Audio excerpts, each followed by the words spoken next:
अस्सलामुअलैकुम everyone, I am नूर और आज हम पढ़ेंगे unit number 3 of behavioural psychology that is the person perception.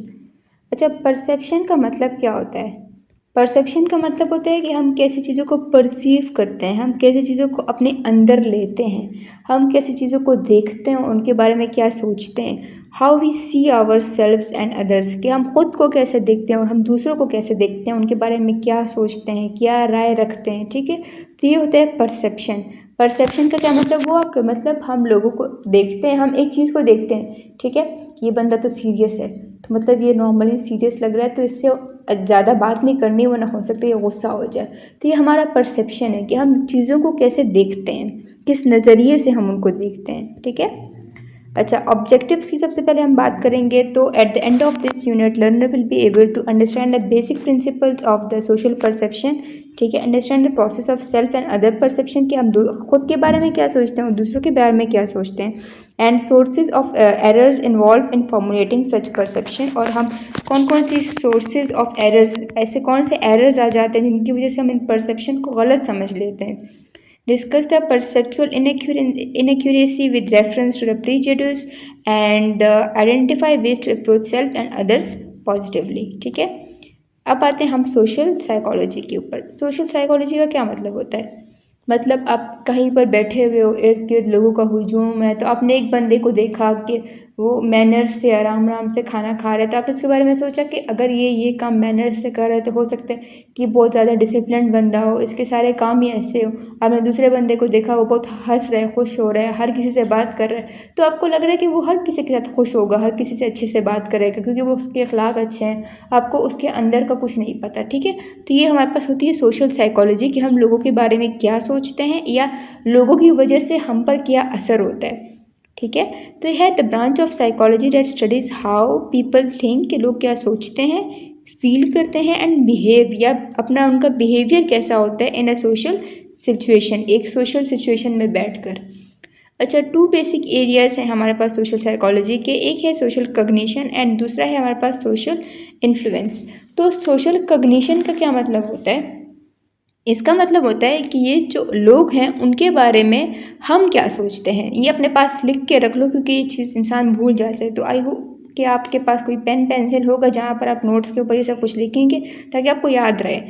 तो इसमें आप लिखें सोशल कॉग्निशन में how we think about people, कि हम खुद लोगों के बारे में क्या सोचते हैं। It is a study of the mental processes, मतलब मेंटल थॉट्स हो गए हमारे पास, people use to make sense out of their social environment, कि हम अपने इर्द गिर्द के इन्वायरमेंट के बारे में, अपने इर्द गिर्द के लोगों के बारे में हम क्या सोचते हैं।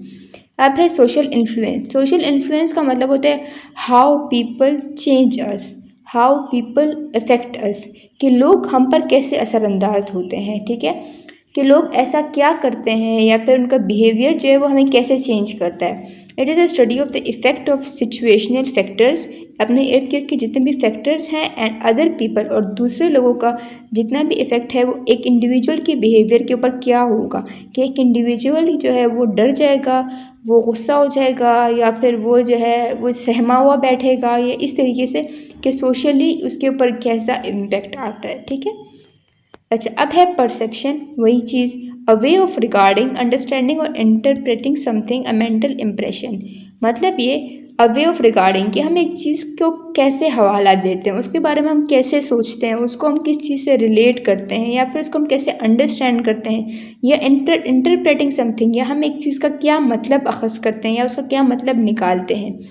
अब मेंटल इंप्रेशन मतलब एक जहनी ख्याल है हमारे पास, हमने एक चीज़ को देखा, फॉर एग्जांपल हमने एक तकिया को देखा, हमने देखा कि ये तो स्क्वायर शेप में बना हुआ है और इसके ऊपर इस तरीके का कवर है, तो ये हमारा मेंटल ख्याल है। एक चीज़ को देखकर उसके बारे में सोचना, ये हमारा परसेप्शन है। ठीक है, और हर इंसान का परसेप्शन अलग हो सकता है कि मैं अभी तकिया को देख रही हूँ, मैं इसके कलर को देख रही हूँ, और दूसरा बंदा सोच रहा होता है कि क्या ये सॉफ्ट है कि मैं इसके ऊपर आराम कर सकूँ, या फिर इस तरीके से। तो हर इंसान का अपना अपना परसेप्शन, हर इंसान की अपनी अपनी सोच होती है।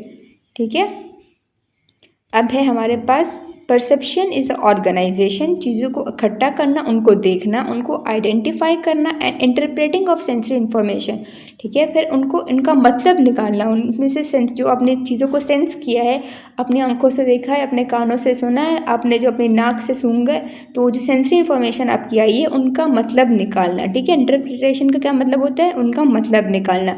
सेंसरी इन्फॉर्मेशन का क्या मतलब होता है? वो इन्फॉर्मेशन जो अपनी सेंसेस से अंदर लेते हैं, ठीक है। In order to represent and understand the presented information, ताकि हम रिप्रेजेंट कर सकें और अंडरस्टैंड कर सकें जो हमारे पास इन्फॉर्मेशन दी गई है, जो हमारे पास इर्द गिर्द की चीज़ दी गई है, उसको हम रिप्रेजेंट, उसको हम लिख सकें, उनको बता सकें और उसको अंडरस्टैंड कर सकें या फिर अपने इन्वायरमेंट को अंडरस्टैंड कर सकें। तो ये होती है हमारे पास परसेप्शन। अच्छा, ये देखो हर एक इंसान का अपना अपना पॉइंट ऑफ व्यू है। अब ये बंदा यहाँ पर ऐसे खड़ा है तो इसको ऐसे लग रहा है कि ये 6 लिखा हुआ है, जबकि ये बंदा जो है वो ऐसे खड़ा है तो इसको लग रहा है कि ये 9 लिखा हुआ है।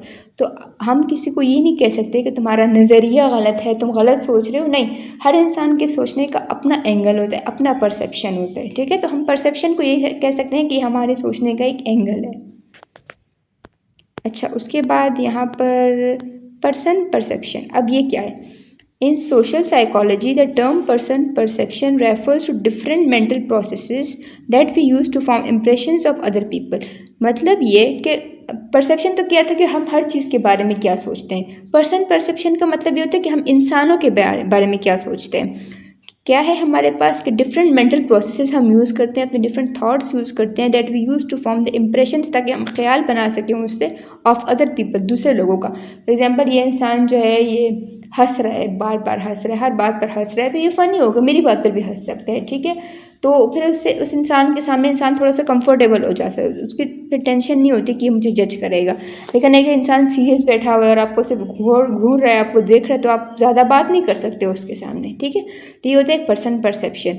This allows us to make snap judgment. इससे क्या होता है कि हमने एक इंसान को देखा, उसको जज किया, तो स्नैप जजमेंट का मतलब क्या होता है कि हम डायरेक्ट इंस्टेंट जजमेंट कर लेते हैं, डायरेक्ट इंस्टेंट जजमेंट कर लेते हैं एंड उसके बारे में फैसला कर लेते हैं कि ये बंदा ऐसा है। But it also can leads to biased and stereotype perception of other people.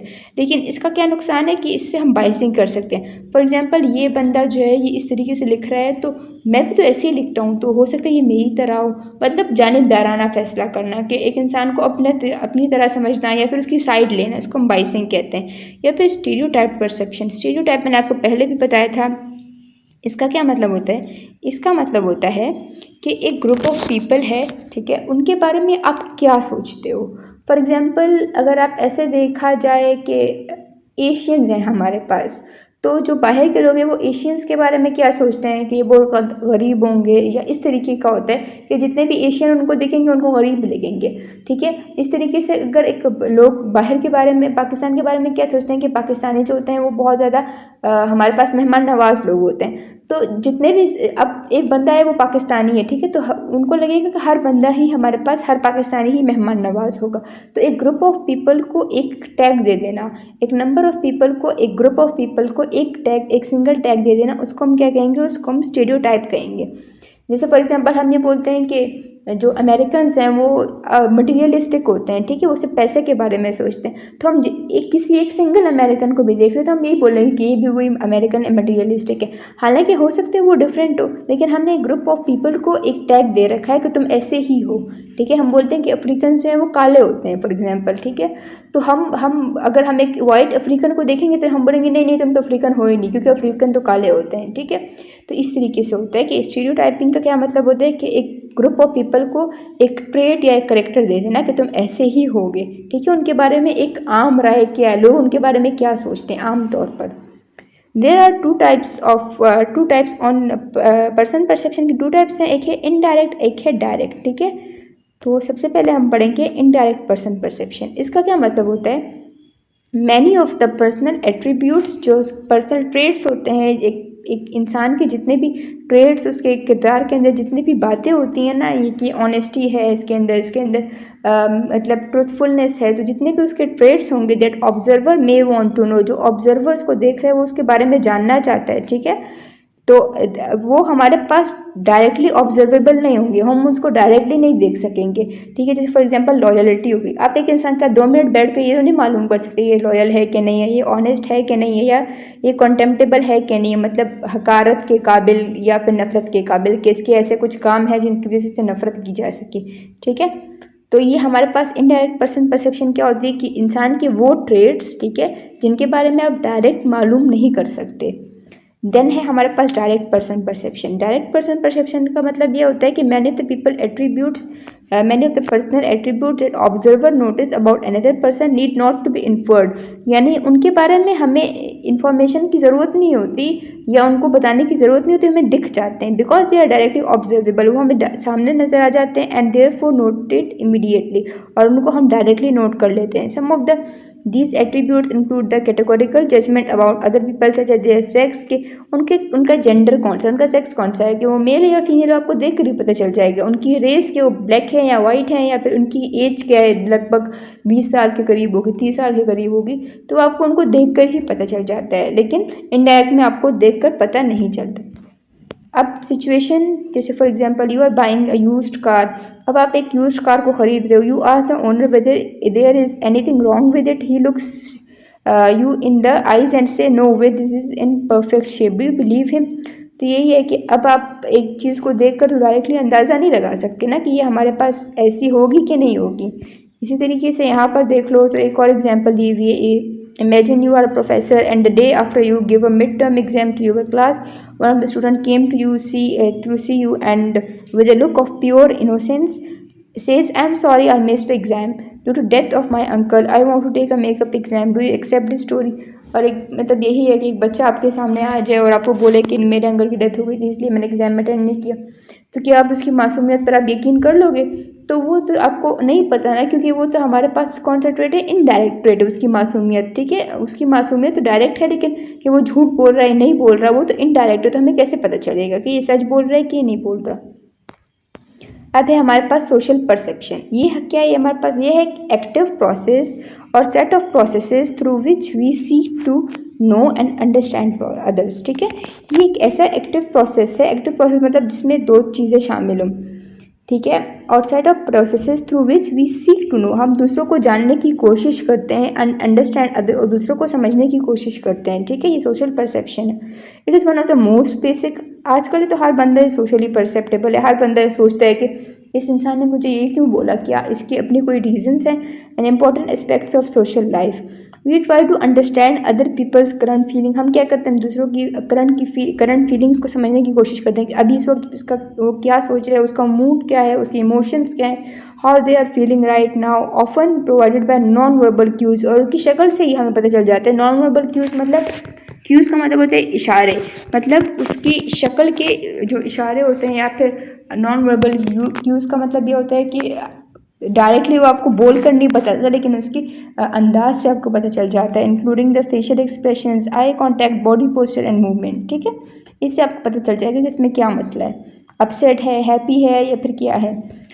We attempt to understand the more lasting causes behind others behaviour, the reason why they have acted in certain ways, हम क्या जानने की कोशिश करते हैं, हम कोशिश करते हैं कि उनका जो है वो हम पर, हमारे बिहेवियर के ऊपर उनका क्या इम्पैक्ट है, और ये कि वो ये जो बिहेवियर कर रहे हैं उनके पीछे उनका क्या रीज़न है। ठीक है, उनके जो कॉजेज़ क्या है behind there behaviours, the reason why they have acted in certain veg, उन्होंने इस तरीके से क्यों बिहेव किया, गुस्से में क्यों बिहेव किया, अपसेट होकर क्यों बिहेव किया, मोटिव्स, उनके मोटिव्स क्या थे, उनके इरादे हमारे पास क्या थे, उनके ट्रेट्स क्या वो सच में उनका मिजाज ही ऐसा है कि वो गुस्से वाले हैं। ठीक है, अब है हमारे पास एट्रीब्यूशन। एट्रीब्यूशन का क्या मतलब होता है, attribution is being able to successfully identify a person behaviour based on the current context of the situation. मतलब ये कि आपने एक इंसान को पहले परसीव किया, अब आपने आइडेंटिफाई कर लिया कि इसके अंदर ये मसला है, इसके अंदर ये मसला है, उस सिचुएशन के हिसाब से, मतलब आपने एक इंसान के बिहेवियर को समझ लिया। तो एट्रीब्यूशन क्या है कि आपने समझना है, successfully identify a person behaviour, आपने एक पर्सन के बिहेवियर को आइडेंटिफाई करने की कोशिश करनी है उसके इर्द गिर्द के माहौल को देखकर, अभी के माहौल को, अभी की सिचुएशन को देखकर। ठीक है, attribution is the process through which we link behaviour to its causes.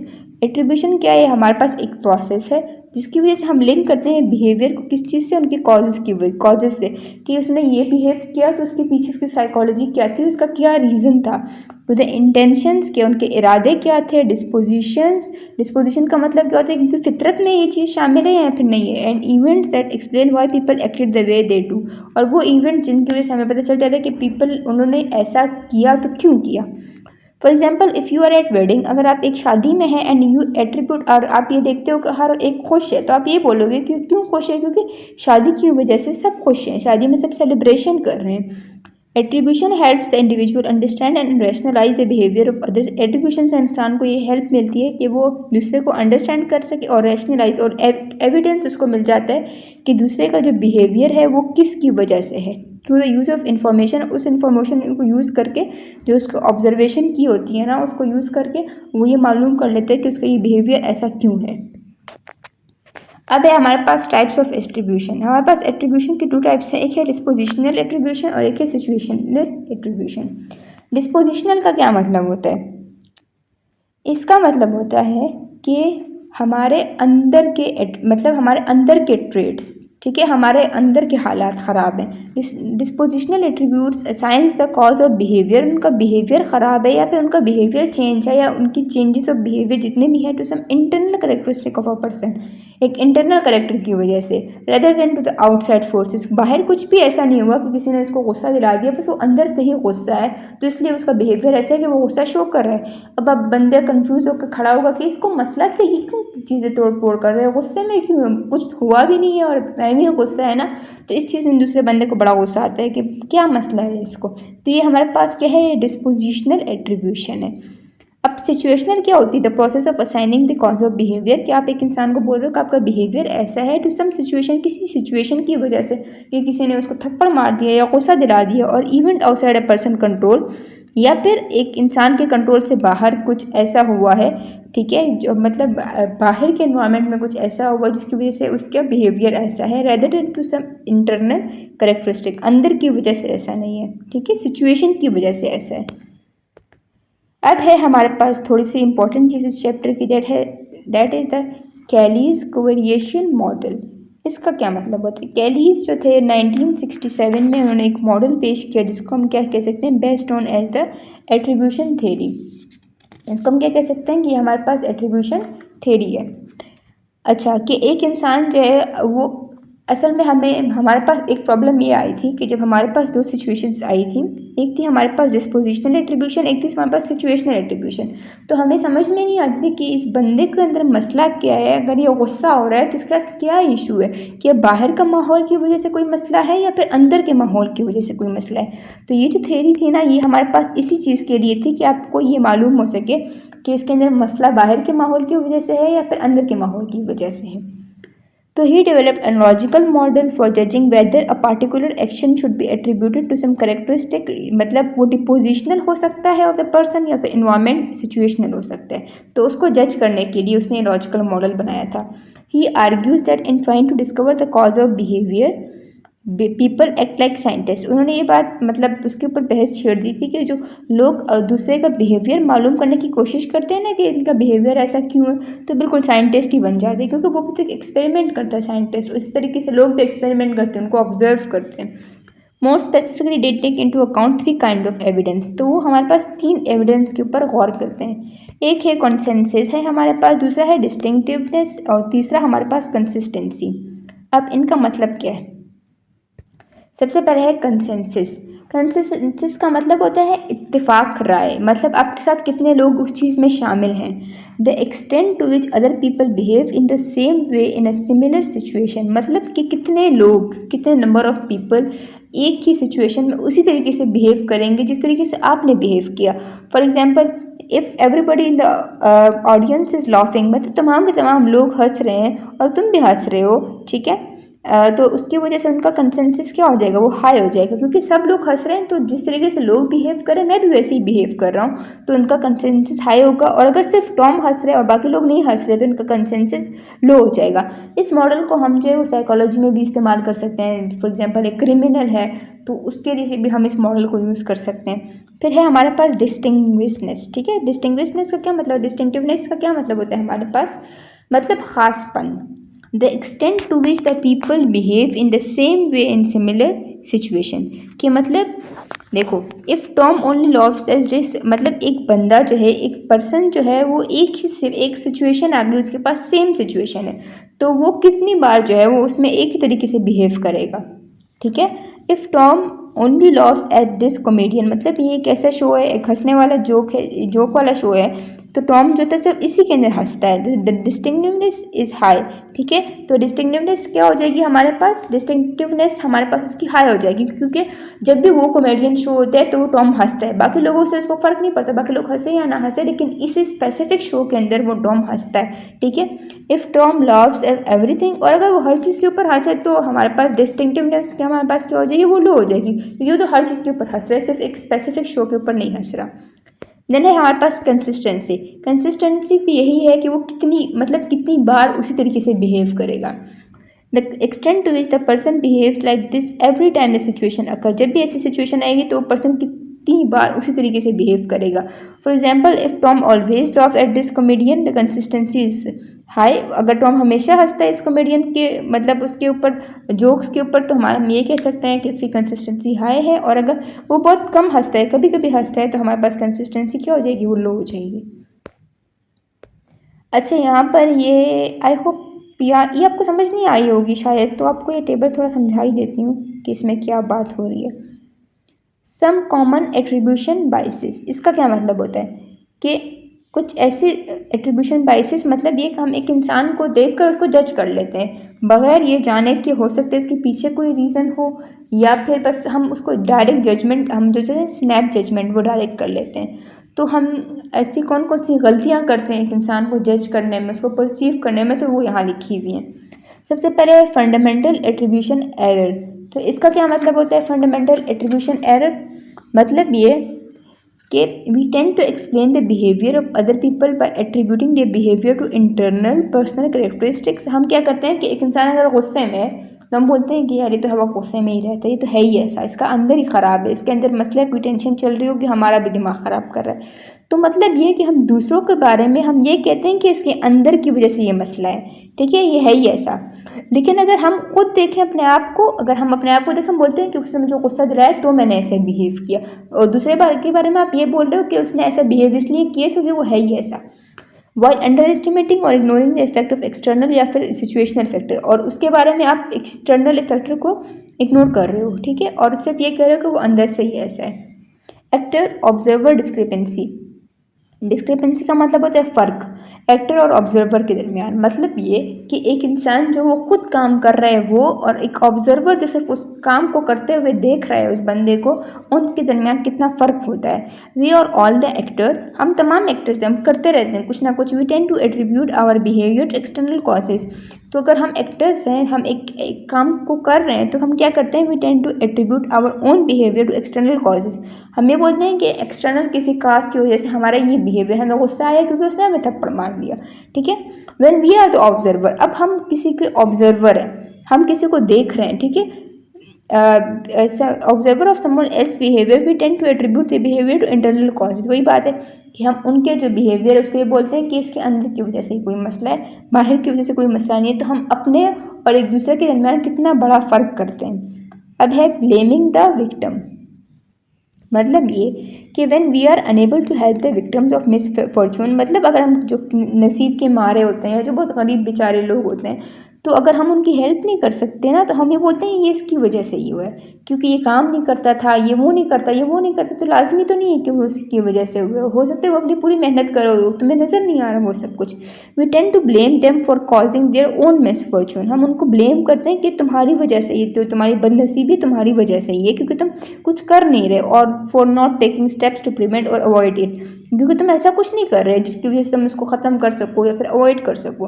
Partial due to the word just word hypothesis, ये एक हाइपोथेसिस है, जस्ट वर्ड हाइपोथेसिस। इसमें यह कहा गया है कि हर एक इंसान को उसका बदला मिलता है, ठीक है, कि अगर एक इंसान अच्छा करेगा तो उसके साथ अच्छा होगा और एक इंसान बुरा करेगा तो उसके साथ बुरा होगा, ठीक है। अगर एक इंसान गरीब है तो इसलिए गरीब है क्योंकि वो काम नहीं कर रहा हो, मेहनत नहीं कर रहा हो, तो वो बेचारा तो पूरा दिन धूप में काम कर रहा हो, तुम ये बोल रहे हो इसलिए गरीब है क्योंकि वो कुछ कर नहीं रहा, ठीक है। तो ये है जस्ट वर्ड हाइपोथेसिस। जस्ट का मतलब इंसाफ, और दुनिया जो होती है वो इंसाफ के हिसाब से चलती है, लेकिन ऐसा हकीकत में नहीं है, ठीक है। अब है सेल्फ सर्विंग बाइस, ठीक है। मतलब ये कि खुद की अपनी जो भी मेहनत होगी उसको अपने ऊपर ले लेना कि मेरी वजह से मेरी मेहनत हुई है, ठीक है, मेरी वजह से मेरी ये कामयाबी जो है ये मुझे मेरी वजह से मिली है। अच्छा, सेल्फ सर्विंग इसी को कहते हैं। We have a tendency to take credit for our successes by attributing them to internal personal along with tendency to. अच्छा, हम क्या करते हैं, हमारे अंदर ये टेंडेंसी होती है, ताकत होती है कि हम क्रेडिट ले लेते हैं, हम अपनी सक्सेस का क्रेडिट खुद लेते हैं कि अगर मैं कामयाब हुआ हूँ तो इसकी वजह से मैं अपना आप हूँ, मैंने मेहनत की, अपना इंटरनल अपना पर्सनल कॉज बताते हैं कि मैंने मेहनत की है, मैंने बढ़ा है, मैंने दिन रात एक की है, तभी तो मैं कामयाब हुआ हूँ। Along with tendency to distance our self from our failures. और अगर हम नाकाम हो जाए, हम फेल हो जाए, तो हम क्या बोलते हैं कि हम बोलते हैं कि यार सिचुएशन ही ख़राब थी, एक्सटर्नल या फिर सिचुएशनल कॉजेज़ हम बोलते हैं कि यार पेपर ही बहुत मुश्किल आया था, यार मेरे सर में दर्द हो गया था। तो हम जो होते हैं वो, अगर हमारे साथ कुछ अच्छा हो जाए तो हम बोलते हैं ये हमारी वजह से हुआ है, और कुछ बुरा हो जाए तो ये दुनिया की वजह से हुआ है, ठीक है। तो ये कहाँ पर कॉमन है? Most common in individualistic cultures, जहाँ पर लोग अकेले अकेले रहते हैं। जिस तरह अमेरिकन की साइड पे सब लोग अकेले अकेले रहते हैं ना, तो उनके हिसाब से जो है उनके कल्चर में ये चीज़ बहुत कॉमन है। जबकि हमारे यहाँ पर क्या कॉमन है? सेल्फ इफेसिंग और मॉडेस्टी बाइस। मतलब कि अगर कुछ अच्छा हो जाए तो यार नसीब ही अच्छा था, और कुछ बुरा हो जाए तो मेरी वजह से हुआ है। इसमें ऑपोजिट है। We tend to blame our self for our failures. हम अपने आप को ब्लेम करते हैं अपने फेलियर्स की वजह से। अगर हम किसी जगह पर फेल हो जाए ना तो हम खुद को ब्लेम करने लग जाते हैं, attributing them to the internal या फिर पर्सनल कॉजेज, अपने कि हमारी वजह से हुआ है। While downplaying our successes, और क्या करते हैं, और कोई कामयाबी गलती से मिल भी जाए ना तो हम क्या बोलते हैं, by attributing them to external या फिर सिचुएशनल कॉज। हम बोलते हैं पेपर ही आसान बना था यार, इसलिए तो इतने अच्छे नंबर आ गए, यार शुक्र है वक्त पर पढ़ा था तो इसलिए इतने अच्छे नंबर आ गए। या फिर इस तरीके से टीचर जो है उन्होंने वैसे ही मुझे अच्छे नंबर दे दिए क्योंकि वो मेरे साथ थोड़ी फ्रेंडली हैं। तो इस तरीके से अगर आपके नंबर्स जो हैं वो हमारे पास ज़्यादा आ गए या फिर आपकी कामयाबी मिल गई तो आप बोलोगे नहीं बाहर की वजह से हुआ है, और नाकाम हो गए तो खुद को ब्लेम करने बैठ जाओगे कि मैंने ये कर दिया था, मैंने वो कर दिया था। तो ये क्या है, कलेक्टिविस्टिक कल्चर के अंदर ये चीज़ कॉमन है, जहाँ पर लोग कलेक्टिवली रहते हैं, जैसे पाकिस्तान हो गया, इंडिया हो गया, ठीक है। तो हमारे यहाँ तो ये चीज़ ही कॉमन है। अच्छा, अब यहाँ पर है एरर्स इन परसेप्शन। इसका क्या मतलब होता है कि जो हम चीज़ों को परसीव करते हैं, जो हम चीज़ों को बारे में सोचते हैं, उनके अंदर क्या क्या एरर्स आ सकते हैं, ठीक है। हम लोगों के बारे में जो सोचते हैं उसके अंदर हम क्या क्या गलतियाँ करते हैं। The mental process that people use to make sense out of their social environment, उसको हम क्या कहते हैं, परसेप्शन, कि हम अपनी सोच का इस्तेमाल करते हैं और चीज़ों का मतलब निकालते हैं। अब इसके अंदर हमारे पास कुछ 5 जो हैं वो एरर्स हैं। तो ये बहुत आसान है, इनके अंदर कुछ इतनी मुश्किल बात नहीं है, लेकिन एक बार समझा देती हूँ। इम्प्लिसिट पर्सनैलिटी थेरीज, ठीक है, सबसे पहले ये वाली है। A network of assumptions about the relationship among various types of people, traits and behaviours, ठीक है। हम क्या करते हैं, हम कुछ assumptions करते हैं एक रिलेशनशिप के बारे में, among मतलब पीपल, ट्रेट या बिहेवियर के बारे में, ठीक है। इसके बारे में भी आपको अच्छे से समझ में आ जाएगा कैसे। फॉर्म कॉग्निटिव स्कीमास, हम अपने दिमाग में मैप्स बनाते हैं, स्कीमास का मतलब होता है नक्शे बनाते हैं अपने दिमाग में, through our previous experiences that begin to associate to different types of people, ठीक है। क्या करते हैं, फॉर एग्जाम्पल मेरे साथ मैं पंजाबी हूँ फॉर एग्जाम्पल, ठीक है। तो मुझे कुछ 5 साल पहले एक पठान मिला था और मेरी उससे इतनी अच्छी बात हुई, मेरे उससे बहुत अच्छे से जमी, मेरा खाना पीना सब कुछ उसके साथ था, ठीक है। तो मैंने उसको बोल देती हूँ कि वो टाइप ए है, ठीक है, टाइप ए है। तो मेरी उसके दोस्ती बहुत अच्छी बन गई। अब मुझे 5 साल के बाद जो है एक और इंसान मिला है, वो नहीं है कोई और इंसान है, वो भी पठान है, ठीक है। मैं बोलती हूँ कि वो पठान था तो ये भी पठान है, तो ये भी वैसा ही होगा, फ्रेंडली होगा, मेरे साथ बात करेगा। तो मैं अपने जितने भी मेरे थॉट्स थे जो पिछले इंसान के बारे में थे, वो सब कुछ इसी इंसान के ऊपर भी अप्लाई करना स्टार्ट कर देती हूँ कि फॉर एग्जाम्पल अगर उसका ख्याल मैं रखती थी तो वो भी मेरा ख्याल रखता था, तो मैं भी इसका ख्याल रखूँगी तो ये भी मेरा ख्याल रखेगा। तो टाइप ए के इंसान को टाइप बी के ऊपर इम्पोज कर देना अपने पास्ट एक्सपीरियंसेस की वजह से, इसको हम क्या कहते हैं, इम्प्लिसिट पर्सनैलिटी थेरीज, ठीक है।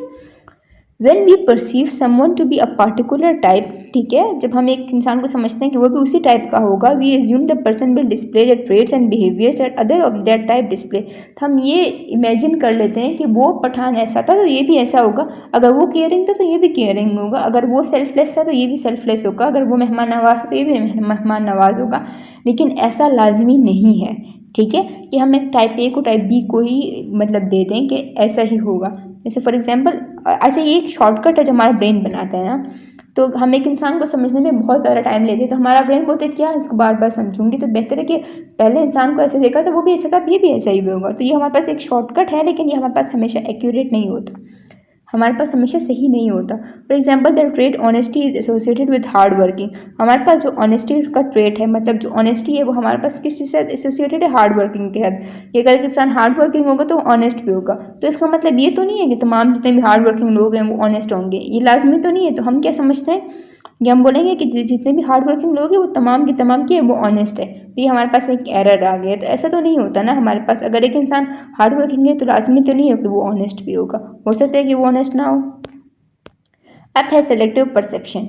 सेलेक्टिव परसेप्शन के मैं आपको एग्जांपल लेती हूँ कि फॉर एग्जांपल आपको एक फ़ोन चाहिए, आईफोन 13 14, आईफोन 14 आपको चाहिए फॉर एग्जांपल, ठीक है। तो अब आपके दिमाग में वही चल रहा है, आईफोन 14 आईफोन 14 आईफोन 14। आप जहाँ पर आप शॉप में जाओगे आपको हर जगह आईफोन 14 नज़र आएगा, वो तमाम के तमाम जितने भी फ़ोन्स पड़े होंगे आप इग्नोर कर दोगे, सिर्फ और सिर्फ आईफोन 14 आपको नज़र आएगा। अब किसी के फ्रेंड के पास आप जाओगे, उसके पास आईफोन 14 होगा, आप बोलोगे यार मुझे तो आईफोन 14 चाहिए, मुझे हर जगह आईफोन 14 क्यों नज़र आ रहा है। तो इसको हम क्या कहते हैं, इसको हम कहते हैं सेलेक्टिव परसेप्शन, मतलब कि जो आप देखना चाहते हो आपको वही दिखाई देगा, इसी को हम सेलेक्टिव परसेप्शन कहते हैं। अब यहाँ पर आपको एक एक्सपेरिमेंट करके दिखाते हैं, ठीक है। अच्छा, अपने इर्द गिर्द जो है वो कुछ देखो जो कि ऑरेंज कलर का हो, ठीक है, 3 चीज़ें देखो जो ऑरेंज कलर की हों। तो देख लिया अपने इर्द गिर्द 3 चीज़ें जो कि ऑरेंज कलर की हों, ठीक है। तो आपके इर्द गिर्द का माहौल कितना बड़ा था, कितनी सारे कलर्स थे, कितनी सारी चीज़ें थी, लेकिन मैंने आपको बोला कि ऑरेंज कलर की चीज़ें देखो, तो आपने सिर्फ ऑरेंज कलर की चीज़ें ही देखी, ठीक है। तो ये क्या हुआ, इसको हम कहते हैं सेलेक्टिव परसेप्शन, कि जो हम देखना चाहते हैं हम वही देखते हैं। Perceptual selectivity refers to tendency to select certain objects from the environment, कि हम चीज़ों को सेलेक्ट कर लेते हैं अपने एनवायरनमेंट में से। The object which are selected are those, वो हमारे पास वो ऑब्जेक्ट्स होते हैं विच आर रेलिवेंट, या वो हमसे रिलेट करते हैं, या अप्रोप्रिएट फॉर एन इंडिविजुअल, या हमारे लिए वो अप्रोप्रिएट होते हैं या उनके बारे में हमने कुछ सोच रखा होता है। और those which are consistent with his existing belief, जब पिछले बार वो उसी के बारे में सोच रहा होगा तो तभी उसको वही चीज़ नज़र आ रही है। या फिर वैल्यूज़ एंड नीड्स, या उसको उस चीज़ की ज़रूरत है, या फिर उसकी वैल्यूज़ जो हैं वो। अब एक इंसान में आप फॉर एग्जांपल आप CEO एक कंपनी के, ठीक है, और आप इंटरव्यूज़ कंडक्ट कर रहे हो, और आपकी कंपनी में पहले कोई फ्रॉड हुआ था, आपका जो पहले असिस्टेंट था उसने फ्रॉड किया आपके साथ और डिसऑनेस्टी शो की, तो आपके पास जितने भी लोग आएंगे आप उनमें ऑनेस्टी को देखने की कोशिश करोगे। तो जिसके अंदर आपको ऑनेस्टी नज़र आ गई आपने उसको ले लिया, ठीक है, आपने उसको कंफर्म कर लिया, ठीक है।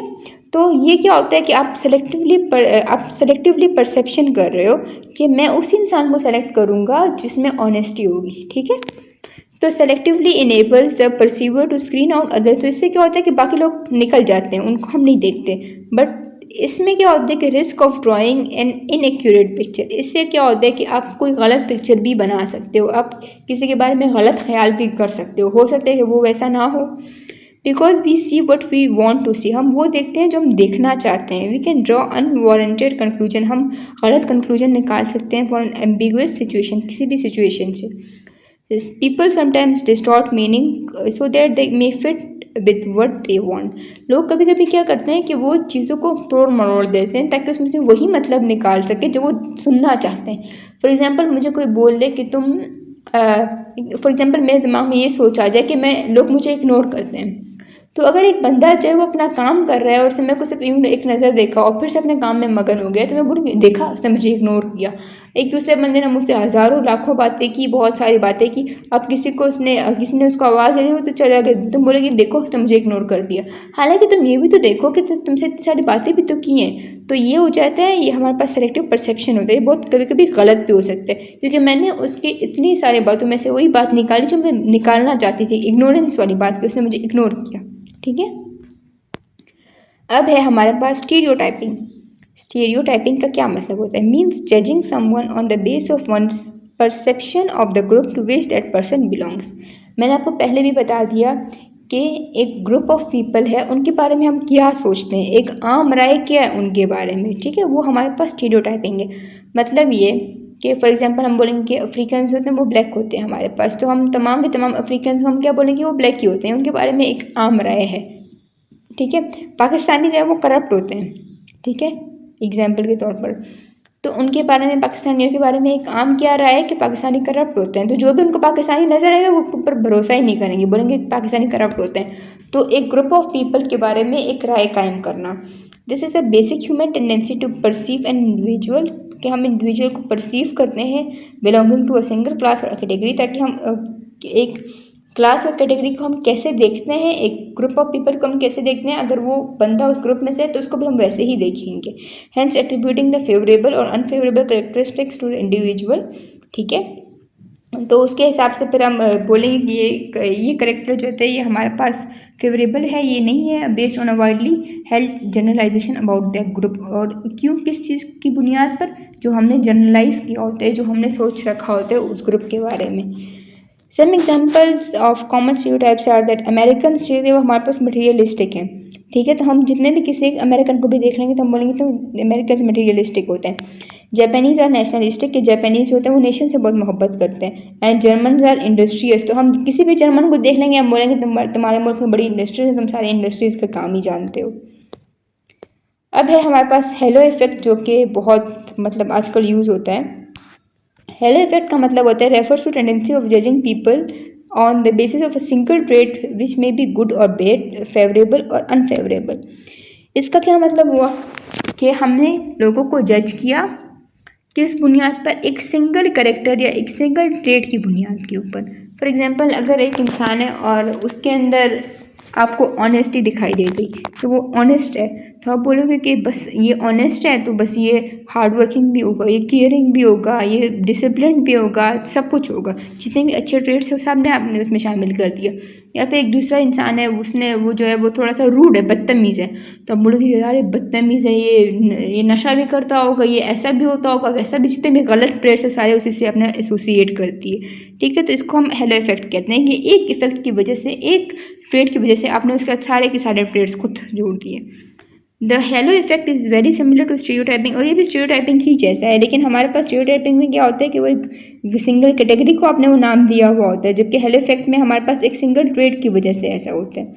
समटाइम्स वी जज पीपल बाय वन इम्प्रेशन, हम कभी कभी हम लोगों को सिर्फ एक ही इम्प्रेशन से जज कर लेते हैं कि मतलब फॉर एग्जांपल एक इंसान है तो वो वक्त पर आया, ठीक है, हम बोलेंगे ये वक्त पर आया तो ये हार्ड वर्किंग भी होगा, ये ऑनेस्ट भी होगा, ये इंटेलिजेंट भी होगा। एक इंसान है उसने ग्लासेस लगा रखे हैं, आमतौर पर ये चीज़ बहुत कॉमन है, अगर उसने ग्लासेस लिखा रखे हैं तो हम बोलेंगे ये बंदा तो बड़ा इंटेलिजेंट है, और जब उस ग्लासेस वाले के नंबर कम आते हैं बोलते हैं ऐसा कैसे हो सकते हैं, तो बड़ा इंटेलिजेंट होगा, मुझे ऐसा लगा था क्योंकि उसने ग्लासेस लगा रखे थे, ठीक है। For example if a person is kind, अगर एक इंसान काइंड है, खुश अखलाक है, तो ही में बी परसीव्ड एज, तो वो गुड भी होगा, हेल्पफुल भी होगा, चेयरफुल भी होगा, नाइस होगा, इंटेलिजेंट होगा, और सो ऑन, अपने से बहुत सारे ट्रेड्स खुद बहुत लगा दो, ठीक है। तो इसको हम क्या कहेंगे? Hello effect. अब है हमारे पास प्रोजेक्शन। तो प्रोजेक्शन का क्या मतलब होता है कि जो कुछ हम अपने बारे में फील करते हैं हम दूसरों के ऊपर भी वही चीज़ लागू करते हैं, वही चीज़ अप्लाई करते हैं, ठीक है। इसका क्या मतलब होता है? मतलब ये कि अगर तुम खुद हार्ड वर्किंग हो तुम ये कहोगे कि दुनिया के सारे लोग ही हार्ड वर्किंग हैं। अगर तुम खुद जो है वो थोड़े से मतलब वो हो, मतलब थोड़े से रूड हो, तो तुम्हें ऐसा लगेगा कि शायद सारे के सारे लोग जो हैं वो भी रूड होंगे हमारे साथ। या अगर तुम्हारे अंदर कोई सिंगल ट्रेट भी है तो तुम्हें ऐसा लगेगा कि सारी दुनिया ही ऐसी है, कि तुम खुद अच्छे हो तो तुम्हें लगेगा कि सारी दुनिया ही अच्छी है। तो इसको हम क्या कहते हैं? Projection. It is easy to जज others if you assume that they are similar to us, तो हम दूसरों को एज्यूम करते हैं किस बुनियाद पर? कि वो हमारे जैसे हैं, they are similar to us. When one's own person attributes are sign to others, जब हम अपने एट्रीब्यूट्स, अपने ट्रेड्स जो हैं वो दूसरों के ऊपर साइन कर देते तो उसकी वजह से क्या होता है? प्रोजेक्शन होती है। A manager who loves challenging work, एक मैनेजर है जिसको चैलेंजिंग काम पसंद है, तो वो ये सोचता है कि all the other like challenging work too, तो उसको ये लगेगा कि हाँ मुझे पसंद है तो सबको ही पसंद होगा। हालांकि ऐसा तो नहीं होता, हर इंसान की अपनी मेंटालिटी होती है। If you yourself are honest, अगर तुम खुद ऑनेस्ट हो और ट्रस्ट वर्ती हो, मतलब आपके ऊपर एतबार किया जा सकता है, तो आप क्या होगा, आप तो उसकी वजह से क्या होगा कि आपको ये लगेगा कि तमाम के तमाम भी लोग क्या है, वो ऑनेस्ट और ट्रूथफुली हैं, ट्रस्ट वर्दी हैं, ठीक है। अच्छा, अब ways to approach self and others positively, हम कौन कौन से वेज को अप्लाई करें। By less attention to negative thoughts, आपको नेगेटिव थाट्स आए तो हम उसको अटेंशन ना दें, उसको पॉजिटिविटी की तरफ लेकर जाने की कोशिश करें। Be kind to yourself, change your language और स्टार्ट डेली ग्रेटिट्यूड प्रैक्टिस के खुद को मतलब शुक्रगुजारी करें कि अल्लाह का शुक्र है कि अल्लाह ने मुझे ये चीज़ दी है। गो आउटडोर्स, बाहर घूमे फिरे। गिव बैक टू अदर्स, दूसरों को भी दे जिस तरह दूसरे आपको देते हैं। And don't try so hard, ठीक है, एंड जस्ट लिसनिंग। एंड है हमारे पास learn to take criticism in a healthy way, मतलब कोई आपके ऊपर तनकीद करे तो आप खुद को चेंज करने की कोशिश करें, खुद में पॉजिटिविटी लाएं, इस बजाय इसके कि तुम्हारी हिम्मत कैसे हुई ऐसे बात करने की। पॉजिटिव पोस्चर आप अपना ठीक करें। Eat healthy, get enough quality sleep, share your issues, आपके कोई भी इशूज़ हैं तो वो शेयर करने से आधे कम हो जाते हैं। Find a positive view point in negative situation, हर नेगेटिव चीज़ में पॉजिटिव चीज़ को ढूंढें। Add value and positivity to someone else life, ठीक है, आप दूसरे के ज़िंदगी में पॉजिटिविटी डालने की कोशिश करें। लीव वर्क एट वर्क, घर का काम घर पर और बाहर का काम बाहर। Give yourself a break, खुद को ब्रेक दें। कीप लर्निंग, लर्न करने की कोशिश करें। And reward your self for accomplishment, और कोई चीज़ आप कोई कामयाबी आपको मिले तो उसकी वजह से आप खुद को रिवॉर्ड दें कि हाँ मैंने ये चीज़ हासिल की है तो मैं ये डिज़र्व करती हूँ कि मैं भी थोड़ा सा घूमूँ फिरूँ बाहर जाऊँ, ठीक है। तो आई होप ये चैप्टर आपको समझ में आ गया होगा, और कोई भी इशू हो कुछ भी हो तो आप मुझसे कमेंट सेक्शन में पूछ सकते हैं। अल्लाह हाफिज़।